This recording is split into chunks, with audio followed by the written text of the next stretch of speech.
This video is brought to you with thanks from NoGuff88. Phylath World Sculptor versus the Gitrog Monster. We are going to be too slow with that hand against the Gitrog Monster, I dare say. Our opponent's probably going to have fast mana because the Gitrog Monster usually does, but let's try our luck with that one anyway. If you enjoy the content on the channel, don't forget to like and subscribe. That really helps out, and it helps to push the videos to potential new subscribers and viewers. And we'll get on with the game. And a Mororg. Don't think I've made use of Mororg in a game yet, so maybe we'll get a chance to do it here. Still waiting on another land though. Yeah, not strictly lands matter this one, but there's plenty of ramp in the deck, as we can see here, so just a case of hoping that we get into a land again, and of course we do not. So let's get rid of the Nissa in this case. We're not going to have a chance to cast Nissa. We're going to have to catch up on mana with our ramp spells here. And that's an interesting one for the Gitrog Monster, Iara, First of Locthwain. And they go in for what I'm sure is a combo piece with Thespian Stage. We get ourselves into Cultivate here thanks to that land. Let's grab ourselves some mountains, and just like that we have caught up on mana.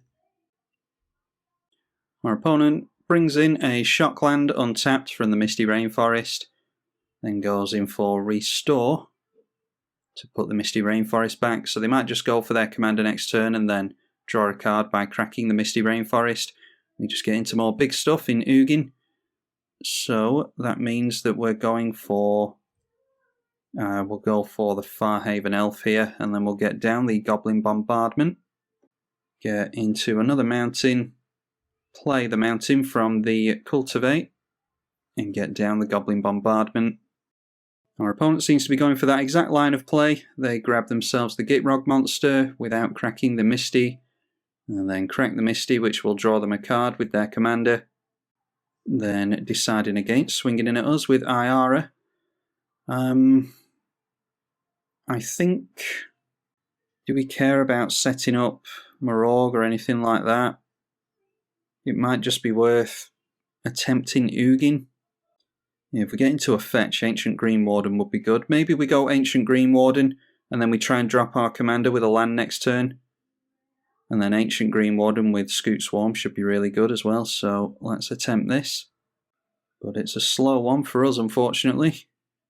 Our opponent sacrificing their Thespian Stage at the beginning of the turn to the Gitrog Monster, and then they go in for a Farseek to keep the lands going, and swinging in at us with Gitrog. I think we just go like that, and we will, in response... Oh, and I didn't hold priority there, so yeah, what I should have done there, or what I was going to do, was sacrifice the Farhaven Elf and ping my opponent, so hopefully we don't just lose by 1 point of damage. Alright, and as per usual, this thing gets shot. The number of times I've played this and it just gets blown up immediately. So we'll just have to... we'd rather have the 3/3 beast than deal a point of damage to an opponent, so we'll just allow that. And still can't get into lands, unfortunately.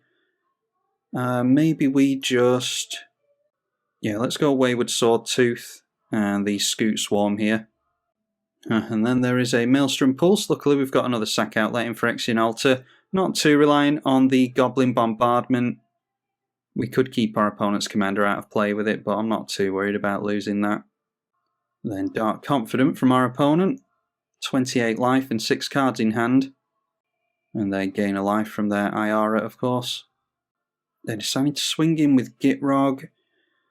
I don't think I mind losing Wayward Swordtooth because we can't play lands from the bin now that the Ancient Green Warden has gone down. And unless we got into an Oracle of Muldiah or something like that, we wouldn't make use of the double land drops, I don't think. So let's just get rid of their Gitrog. we'll lose both our creatures thanks to the Death Touch, but we get rid of their Gitrog Monster, which is in the command zone. And there we go, get into Bloodstained Mire, so let's make some 4/5s and some more Scoot Swarms here. Get into 6 plant tokens. And Scoot Swarm, going to start going crazy here. Make a copy of the Scoot Swarm. And then I was going to leave up the Bloodstained Mire as some kind of combat trick, but I think actually we'll get down that Amulet of Vigor.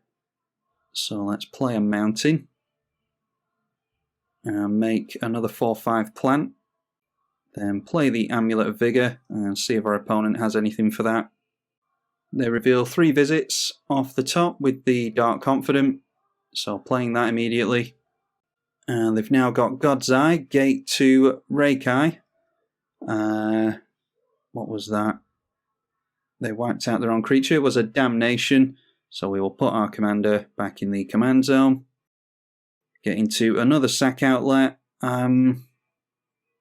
Yeah, we'll just get down Mororg here and see if they've got an answer for the Mororg. We need another land before we can play either Ugin or our commander again. Now going for Vampiric Tutor, which may well be an answer for this. Well, it was Liliana of the Veil, apparently.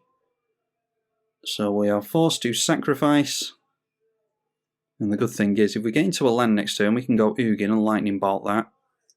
This can't attack or block until they have 10 or more permanents. There's Nahiri's Lithoforming. 2, 4, 6, 7, 8, and 9. Well, we can't get rid of Liliana now anyway. So do we just go for Nahiri's Lithoforming and try and get into some more lands? Yeah, I think we might just have to do that here. How many lands do we sack is the question. Yeah, let's just go for X is 2. And then we can play out the Ashnod's Altar. And of course we don't get into any lands, wow. Yeah, so just going down on some mana for nothing. Yeah, we're not having the best of luck here, are we? I've never had this kind of trouble with this deck before. Expedition map for our opponent, and they sacrifice that straight away. Don't think they've made a land yet. And of course it's Field of the Dead. Then everyone discards a card. We are getting rid of the mana doubler. Then taking a hit for 5 because the Wayward Swordtooth is animated now. And there we go, get into a land this time. Not that it really does anything for us at this point.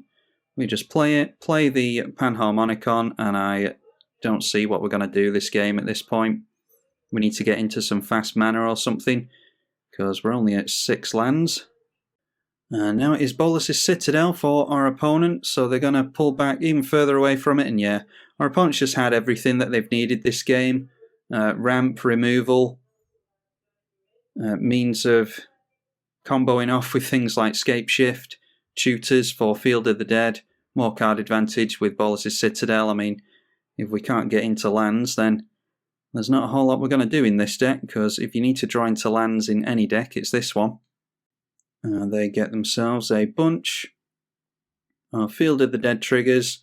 With Scape Shift, they got the Cabal Coffers, the Westvale Abbey, Urborg, Vesuva coming down as field. So nothing particularly interesting, just your typical Scape Shift with the Gitrog Monster. Now they've got a No Mercy and a Burgeoning as well, 2 cards left in hand. Then having everyone discard, we're just hoping for fast mana at this point, so that we can get into the Ugin. And then swinging in at us for 7. They've got us next turn if we don't get a good draw. Which, let's face it, we're not likely to get a good draw here, are we? Yep, no land, so we will say good game to our opponent and leave it there. Never had as bad an amount of luck as we did in that game, but it was good on our opponent's side of the field. They got into all the removal and everything that they needed, like I said. We'll just have to try our luck in another one. This time up against Ephara, God of the Polis, and it might be that our bad luck continues here with a 1-lander. Let's mulligan. Alright, that's better. Down to 6 cards in hand. We've got the infamous Valakut Exploration. I think it might have to be Vastwood Surge going down there, because I think we're going to make use of Rhythm of the Wild, so let's keep that. Yeah, I don't like getting rid of Vastwood Surge, but I think we have to.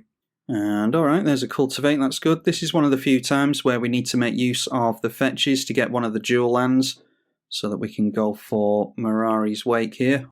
Or Miri's Guile, I should say. Mirari's Wake is the Celestia mana doubler. And then getting ramped down on turn 2 with Azorius Signet. We will have a look at the top 3 cards. And I think the best idea there would be a Birds of Paradise, and we can get ourselves into a forest next turn. Probably shuffle away the Springbloom Druid with the Cultivate. Although we could always put it off a turn with Valakut or something. Anyway, go for the ramp. Go for the mountain. And there is a turn 3 Ephara, God of the Polis. Let's see if there's anything else on top that we want to grab. Ramunap Excavator, I don't hate at all. If we can get into extra lands per turn, then that would be good. So let's go for Springbloom, Forest, and we'll play Ramunap. And then that will allow us to play the fetch. And we can grab some Forest with the Cultivate next turn, hopefully. Because we just shuffled away a Forest from the top of our library. Now it is a Sower of Temptation. So perhaps shouldn't have played the Ramunap, because they're going to be able to make use of that now. And Ephara will trigger, because they got the Sower into play last turn. Okay, Roiling Regrowth. I think we're just going for Cultivate this turn. But it's not the worst to have Roiling Regrowth in hand, so let's put that into hand. And we'll play the Forest that we grab with our Cultivate. Get ourselves into a couple of forests. And then no 2-drops to play, unfortunately, so we will have to pass like that. Detention Sphere onto Miri's Guile. Don't really mind that, to be honest. What I do mind is our opponent making use of the Ramunap. They are not missing lands thanks to that. Another piece of ramp comes down. They swing in at us for 4. And we get into Mina and Den, which would have been good with Ramunap.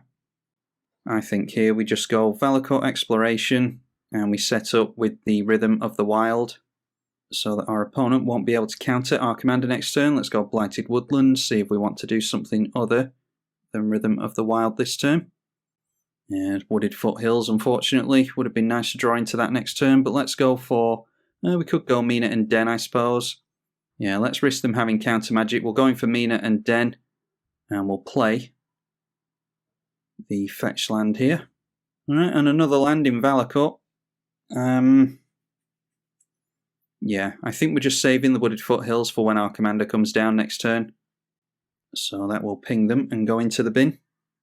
And they continue swinging at us. Let's block the Ramunap and get rid of that. So they have to start playing lands from their hand. We get into another fetch land there. So it's 1, 2, and 3 for Rhythm. Then 1, 2, 3, 4, 5, and 6 with no lands to make. Yeah, I think we have to try a Rhythm of the Wild here. Now that comes down straight away, so I don't think they have counter magic anyway. Let's crack Wooded Foothills.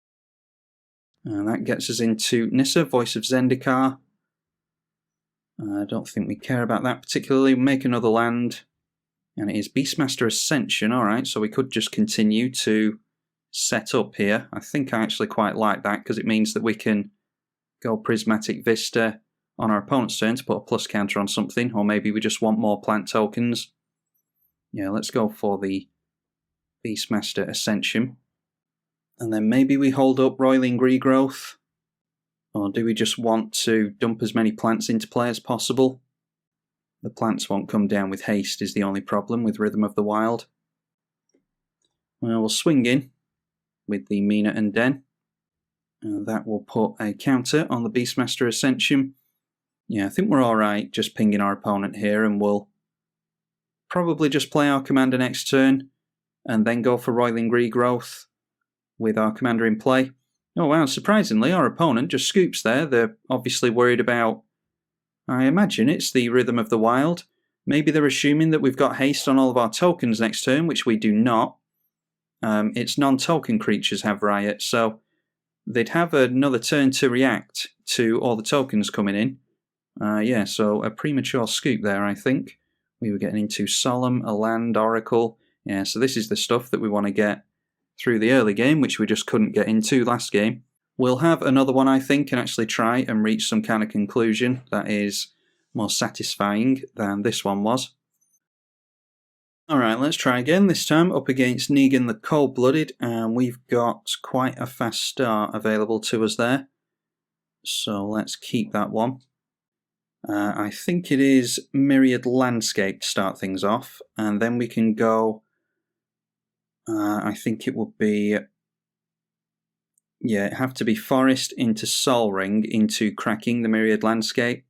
We could always go Sol Ring with the Myriad Landscape and then get out the birds. I think I might actually try that instead. It's a little bit slower, but it takes Summoning Sickness off of the birds at least. Alright, let's see if they are countering this. They might wish that they had held up the counter magic for something else. Nope, they are just getting down a shock. And then it's Sol Ring. We'll get down the Amulet of Vigor as well. And a Boros Signet from our opponent. We just need to try and get into our commander as soon as possible so that the sacrifice effects hopefully won't hurt us too much. That can be a couple of forests, I think. And then those come in untapped thanks to the Amulet of Vigor. And we'll play a mountain along with Goblin Bombardment. And we're looking like we're getting down our commander next turn. That was Yawgmoth's Will being cast there. And they played that so that they could go for the Scalding Tarn. We get into Ugin, that's really good. 1, 2, 3, 4, 5, 6, 7, 8. We could go for that now, but let's go for our commander. And that comes in. It'll only bring down 4 plants, but this is one of those commanders we don't mind recasting. We'll just get a 4-3 on the go.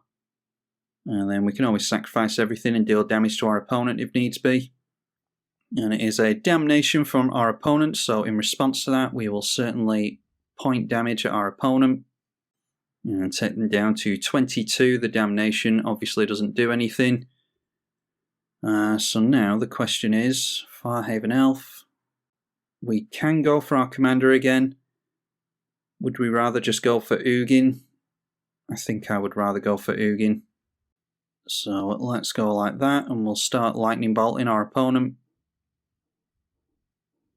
A Helm of Possession, which allows them to sacrifice a creature and gain control of a target creature. We can get another Planeswalker into play with Nissa. So I think we just continue to plus. And yeah, I think we can go for the Phylath here. We'll get some more plant tokens, but we won't be able to get any plus counters on them, unfortunately. What we can do is sacrifice in response to the Helm of Possession, though, although they'll need to get a creature down before they can go for that. And they're not doing as well on mana as we have. There is Negan. We are going to choose a plant token, just on the off chance that they didn't choose Phylath, which I dare say they have. They get a treasure token there. Oh, and they actually chose one of our plants, yeah, assuming that we would go after Phylath, which we obviously haven't. So, got rid of 2 plant tokens there. We just so happened to have chosen different ones, I think. Anyway, they make use of the treasure tokens immediately. And there we go, going for Helm of Possession. So that will force us to sacrifice it. And we'll hit them for 1 with the Goblin Bombardment, making use of the sack outlet here. Okay, a Rex Sage deals with the Helm of Possession nicely. Yeah, we don't have any toughness on our stuff. We could put toughness on there with Nissa. That would be 4 points of damage. 8 from Goblin Bombardment. 11 with the Lightning Bolt, so we can't quite get them. I think we just go for drawing some cards here. So, wow, there's a bunch of lands, okay. Let's go for putting the Reclamation Sage, Nissa, Farhaven Elf, Phyrexian Altar, Colony Heart Expedition, and the we'll put a Forest and a Mountain into play as well.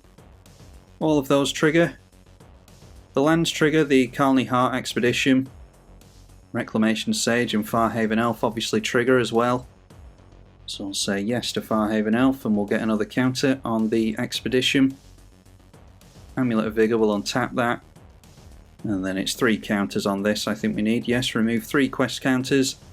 Let's just go for the minus there. And we will swing everything in at our opponent. And then it's in for our commander as well, I think. And we haven't even made a land yet. So let's make a bunch of plants. Go for Fabled Passage, and our opponent decides to scoop there. That's fair enough. We got off to a way faster start than they did. Got into the Soul Ring, and the Birds of Paradise I don't think actually helped us. Yeah, we just dumped our hand onto the board and luckily managed to get into Ugin and the limit break there. That really helped us to go off towards the end. So it's a good game to our opponent. They played it out for longer than most would. Hopefully you all enjoyed that gameplay. Like I said at the beginning of the video, be sure to leave it a thumbs up and subscribe if you do enjoy the content and want to see more from the channel. I'm tribalkai on the EDH channel. Thank you for watching.